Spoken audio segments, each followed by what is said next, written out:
Hello, and welcome to another rational, relevant review. Again, not a rant nor a rave because my soul has left my body once again. I was stuck in jury duty for a week and a half, and then this whole week my part-timer has been out on vacation, so I am dead inside. So anyway, we're gonna have a very low-key Loki review. The show Loki, so full spoilers. You've probably watched it by now. If you haven't, So I have some thoughts about the TV show Loki.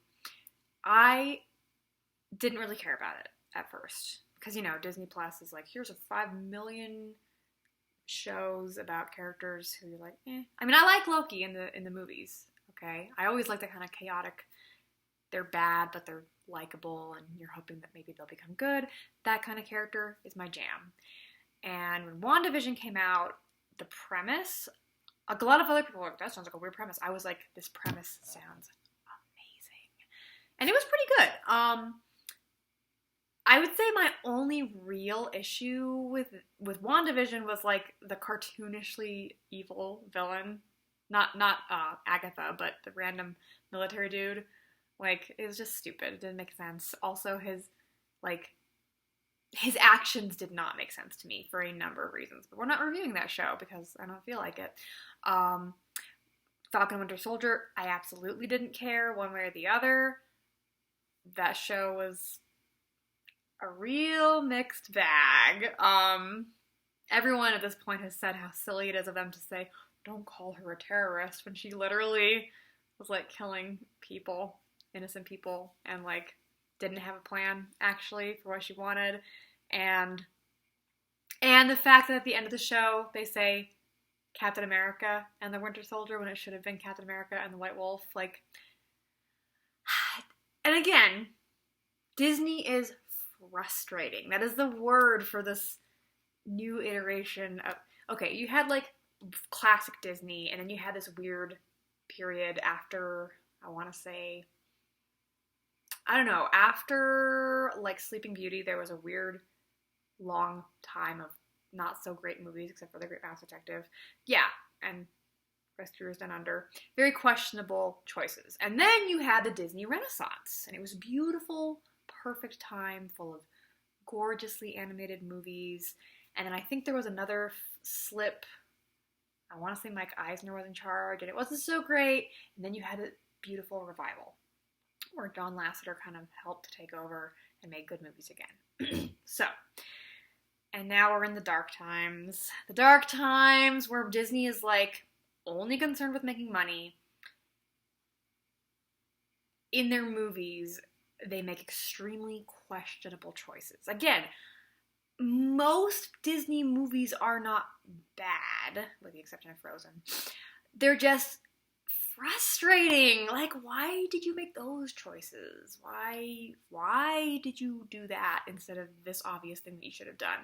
And so,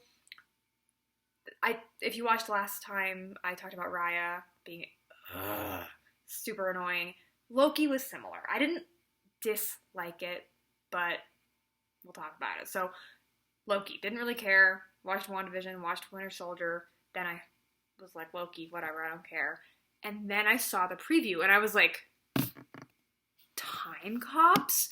Sign me the frig up. Also Owen Wilson and Loki, what, together? What? Sign me all up for this. That sounds rad as heck. And also the weird, like, 1950s, 60s aesthetic. I'm all over that. My cat is trying to walk on things that she shouldn't be walking on. Excuse me, Miss Tabitha. Okay. Yeah. So, first episode. Oh, also I should mention that, like, in Endgame, I was like, time heist? You had me at time heist. I flippin' love time travel. I should do a review of time travel movies at some point, because I love them. My older brother, like, hates them with a passion. I love them so much. I'm such a sucker for time travel. Anywho, so, Loki begins. He gets caught by the time cops. He gets put in the time, like, prison thing. And right off the bat, knowing what we know at the end, I have so many questions. Like, if you're going to be pruning people, aka sending them to the end of time to get eaten by a weird lion monster, why would you give them this time orientation? Like, why bother? Why bother taking them to this place when you should zap them with your wands and kill them immediately? Or transport them immediately. Okay? Unless you're specifically taking them to then brainwash them, wipe their memories, and make them into time cops. But they don't do that. Like, right away, you have a glaring... Again, in the first episode, it doesn't seem like a glaring plot hole, but once you watch the whole thing, you're like, this is a giant plot hole. Like, what? And again, like, I am willing to give comic books a little more leeway because they are such an outlandish genre. But this isn't, like, that kind of a leeway. This is a literally, why is this happening? It's just so that we, the audience, can get a time cop orientation. Okay, so Loki's there. Owen Wilson, like, emotionally manipulates him by showing him, as my little brother said, I don't know if he got this from some other reviewer, but it's like, they show him all the MCU movies so that he can become Loki in Endgame rather than Loki in the first Avengers movie. Yeah, that is a major problem. Where, like, he immediately is like, I'm a good person now. And it's like, what? The whole fun of Loki is he's kind of a bad person. He's not a good person. He's a totally in it for himself kind of a guy. And they had a lot of, some of that, like his back and forth with Owen Wilson and him going after the variant on his own.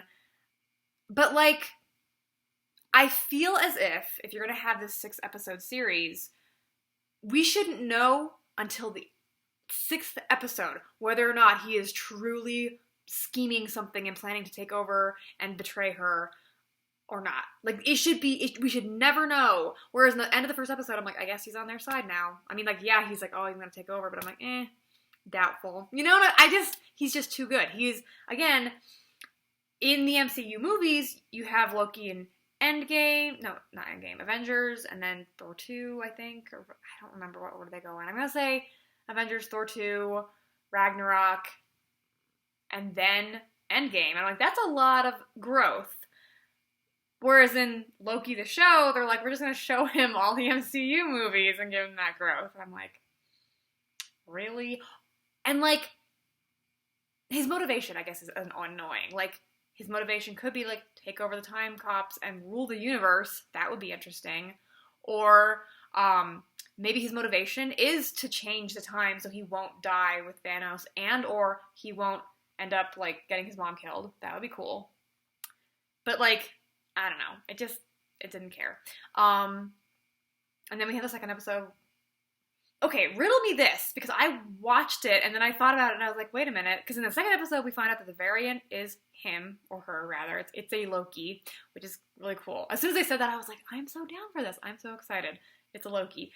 And it's a girl Loki, Lady Loki, and her plan was to, we know, she had been stopping a bunch of time cops and then hiding in catastrophes because anything that happens in that catastrophe isn't going to change the timeline, therefore she won't make a spike.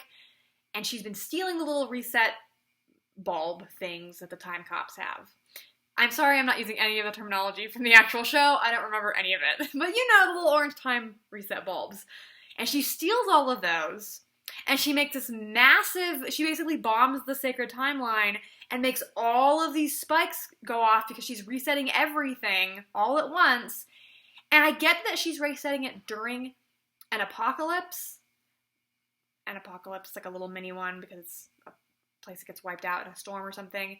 But I think the idea is, like, she's doing this so much that it's, like, making all these branches off the sacred timeline. And then the next episode starts, and they never mention that again, unless I'm wrong. Can someone correct me? Because I had forgotten about it, and then 2 episodes later, I was like, wait, whatever happened with, like, bombing the sacred time? Did they just fix that immediately? Did it just get nuked because of the apocalypse? In which case, if she's hiding in apocalypses, it should have shown up and then been nuked. And it was such a cool thing. I was like, bombing the sacred timeline? That's so cool. Never mention it again. So, we'll just throw that away. Like, I don't know. It was very confusing. The third episode, I think, is the one where he and Lady Loki bond on that planet, and I hated it. I hated that episode. It was so dull. And here's our first, like, let me offer how to fix it thing. My brother and sister were both saying it would be really cool if they had to keep hopping between different, like, apocalypses or, like, something like that, like going to different places and, you know, doing shenanigans and stuff. Whereas it was just so slow-paced and, like, again, Loki immediately almost, like, yeah, they bicker slightly. And then within the space of, like, an episode, they basically fall for each other.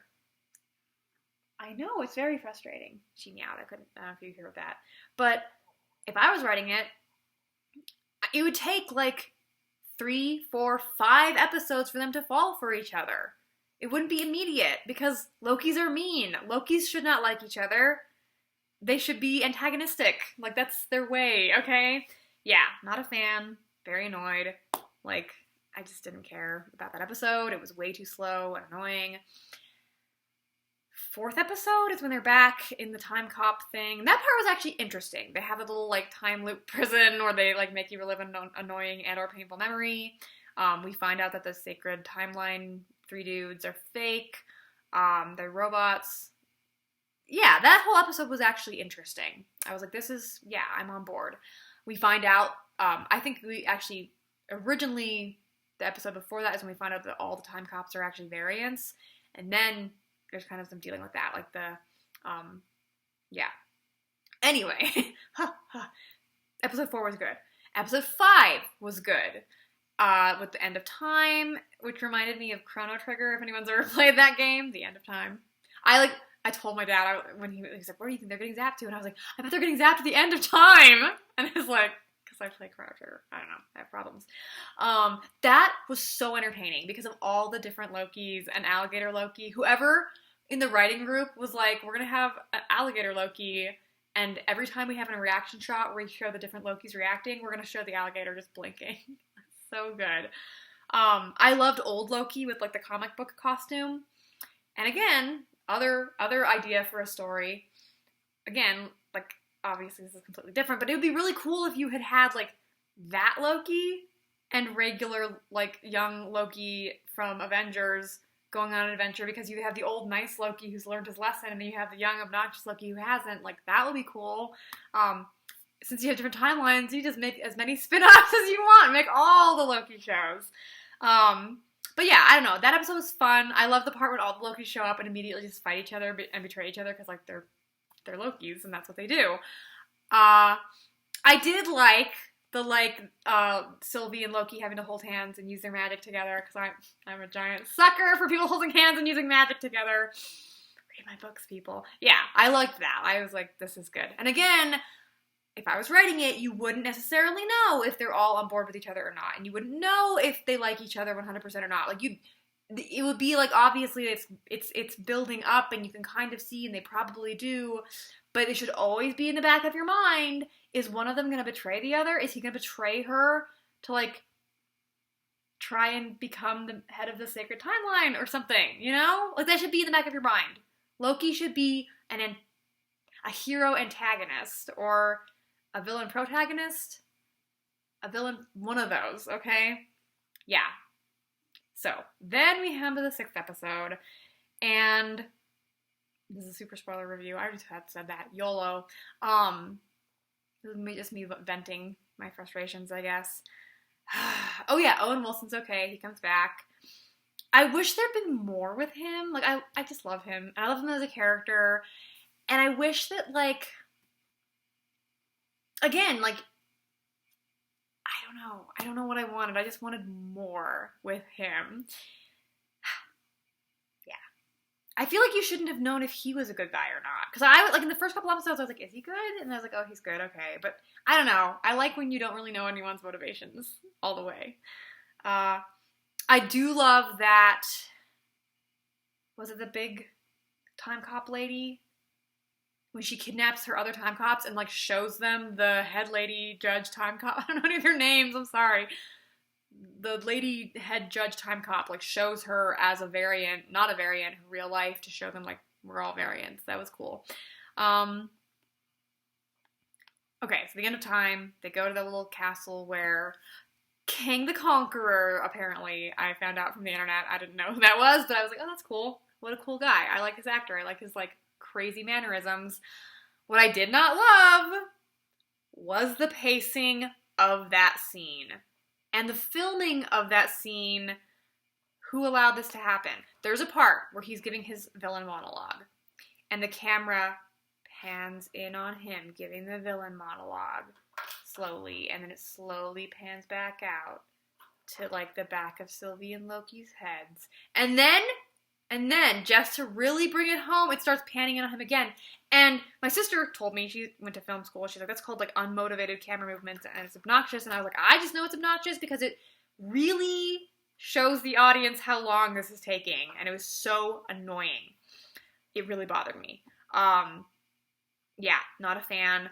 I didn't understand why killing him would somehow make his other iterations, his variants, be able to make new timelines. Like, I get that killing him... No, I don't even know. Because if you kill him, all the people in Time Cop land are still, the TVA, are still going out and killing variants. So killing him should have it shouldn't change anything. Didn't make any sense to me. Again, I'm kind of willing to hand wave that because it's a comic book, but I wish they'd explained it better. Maybe he had, like, a dead man switch that, like, revives all his variants or something. I don't know. But I did like him. I mean, obviously, King the Conqueror is apparently a character in other comics. I love that he's just this 31st century scientist. He's like, I'm not, like, magical. I just really have advanced science. That's rad.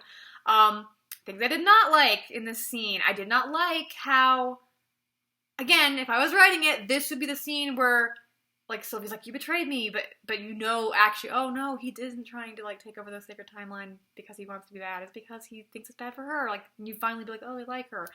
Who wrote the line when like, he says, like, I don't want any of that, and he says, I want you to be okay? I was like, how dare you? It should be, I want you, not I want you to be okay. Whack! Whatever writer failed that, you flubbed your line. You flubbed the, like, this confession of love line. I just don't know. Yeah. I like the ending. I like the ending where he goes back to the TVA, but nobody remembers him because it's a different timeline. I will say I'm super into the fact that the entire MCU, I love how everybody was like, well, now that you have the Infinity Stones, how are you gonna, like, you know, keep it fresh and exciting? And they're like, multiverse, because we have Doctor Strange in the Multiverse of Madness, which I assume is connected to the thing that happened in Loki show, Wanda's ability to warp space and time and reality, I'm assuming the Spider-Verse is going to be involved, and then apparently there's something with the quantum realm coming up, and yeah, but, and like, I was reading Wikipedia pages about, like, King the Conqueror, and apparently it's related to Mantis, and, like, all this stuff, so I'm excited, kind of, for that. But I also am kind of sad that, like, all three of the shows on Disney Plus were, like, kind of okay, but kind of meh. Like, I wouldn't rewatch them again. You know what I mean? I like rewatching the MCU movies. They are good, for the most part. There's a few that I'm like, I don't care. But most of them are really good. But the shows were just kind of, they had such promise, and they just didn't quite deliver. I think Loki did, Loki and WandaVision are probably tied. I think WandaVision had better pacing overall and structure overall, but the ending wasn't as good. Whereas I think Loki over all 6 episodes was better, but the pacing was so bad. I just feel like you could have had so much more happen. And again, I really wish that the relationship between Loki and Sylvie had been stretched out. I don't like insta-love. It wasn't quite insta-love, but it was close. And I don't know. It was frustrating. So it was an okay show. This is a very low-key review. But, those are my thoughts and my frustrations. And I just like to tell people so that they feel not so alone. I don't know. I feel like sometimes I watch reviews of things that I've already formed an opinion on simply so I can be like, I'm not crazy, right? You think this too, right? So maybe you out there who maybe were frustrated with Loki, you're not crazy. Maybe you think this too. See you next time. Bye-bye.